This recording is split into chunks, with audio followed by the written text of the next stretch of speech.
Shalom jemaat yang terkasih, kembali lagi dalam renungan tekad, temukan kebenaran Allah yang dahsyat. Mari kita berdoa. Bapa Maha Kasih, kami bersyukur untuk anugerah-Mu yang selalu nyata. Kami bersyukur untuk anugerah-Mu yang tidak pernah berakhir dalam hidup kami, Tuhan. Kami bersyukur juga untuk firman-Mu yang boleh menyapa kami setiap hari, setiap pagi dalam hidup kami. Hingga ketika kami berjalan, kami punya guide yang kuat. Kami punya peta yang benar-benar mengarahkan kemana kami harus pergi. Biarlah firman-Mu ini tumbuh subur di dalam hati kami, Tuhan. Terima kasih Bapa, di dalam nama-Mu kami berdoa. Amin. Bacaan Alkitab hari ini terambil dari Yehezkiel 6 ayat 1 sampai ayatnya kedua. Kemudian datanglah firman Tuhan kepadaku. Hai anak manusia, tunjukkanlah mukamu ke gunung-gunung Israel dan bernubuatlah melawan mereka. Sebuah perintah unik yang diberikan Tuhan kepada Yehezkiel. Yehezkiel diminta untuk menghadapi gunung-gunung Israel lalu bernubuat untuk melawan mereka. Mengapa Yehezkiel harus melawan gunung-gunung ini? Apakah gunung-gunung ini bisa melakukan kesalahan juga kepada Tuhan? Mengingat mereka hanyalah gunung yang berdiri menjulang di permukaan bumi.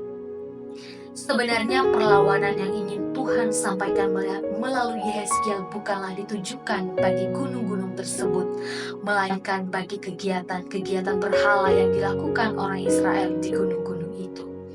Gunung-gunung menjadi saksi di mana bangsa Israel membangun bukit-bukit pengorbanan dan melakukan penyembahan bagi dewa-dewi Kanaan.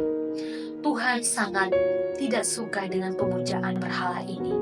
Tuhan menyatakan murkanya dan akan mendatangkan perang menghancurkan mezbah-mezbah berhala dan mencampakkan orang Israel di depan berhala mereka. Maksud kemarahan Tuhan atas semua ini adalah untuk membawa Israel kembali kepadanya.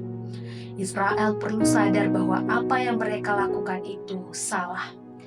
Tuhan yang layak disembah itu hanya satu, yaitu Tuhan yang hidup.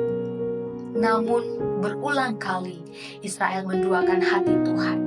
Mereka menolak kesetiaan Allah dan mempersembahkan ibadah mereka kepada dewa-dewi lain. Ayat 7 dan ayat 13 mengatakan, Akulah Tuhan. Dialah satu-satunya Tuhan atas bangsa Israel. Demikian juga atas kehidupan kita. Dialah Tuhan yang hidup dan berkuasa. Biarlah kita boleh menempatkan Tuhan sebagai satu-satunya Allah dalam hidup kita dan menyingkirkan semua bentuk berhala. Di zaman modern ini banyak sekali bentuk berhala masa kini. Materi, kuasa, hobi, kenikmatan hidup duniawi, kebanggaan diri, keegoisan, dan kepintaran, semuanya itu dapat menjadi berhala kita. Marilah kita hanya hidup dan beribadah kepada Tuhan saja. Mari kita berdoa. Kami bersyukur Tuhan bahwa kami menjadi bagian dari Tuhan, bahwa kami sudah menyatakan menerima Engkau sebagai Tuhan dan Juru Selamat kami. Itu artinya Engkau satu-satunya Tuhan yang bertahta di dalam hati dan kehidupan kami. Maka tolonglah kami ketika kami berjalan, kami mengingat itu, bagaimana pernyataan kasih kami pertama kepada Engkau Tuhan, supaya kami berjalan terus hanya kepada Tuhan, bukan kepada Allah-Allah lain, kepada berhala lain yang ada di dunia ini. Tolonglah kami dan mampukan kami Tuhan. Di dalam nama-Mu kami berdoa dan memohon.